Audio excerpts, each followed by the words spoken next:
Hi guys, magandang gabi po.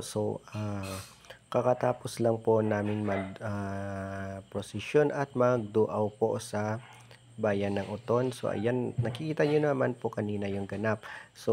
Naka-ready na po yung mga santo na para sa prosesyon. Ang daming tao po sa plaza sa simbahan ng Uton. So naghihintay na lang po na matapos po yung misa para maumpisahan po yung prosesyon. So mga 6 PM po ay nag-umpisa na po ang prosesyon. So gumagabi na 'yan guys. And yung aming inanuhan na santo ay si Senior San Pedro kasi siya yung una-unang nagprosesyon para matapos po kagad guys at makapunta po kami sa simbahan para magduaw.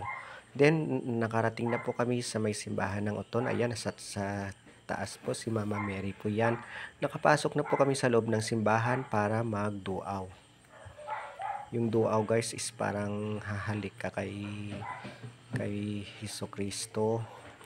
So ayan, pumasok na po yung mga sakristan, mga batang sakristan, at nakapila na po kami sa loob ng simbahan. So need lang po guys ng patience kasi lahat naman po ay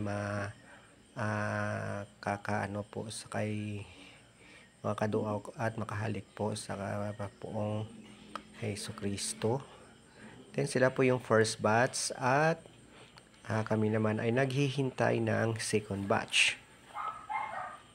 So malapit-lapit na yan guys. Siya pala yung kasama ko, si Salvacion, yung kapitbahay namin. Then nakatayo na po kami guys. So ito pala yung altar namin, Immaculate Conception. At natapos na rin guys yung pagduwa.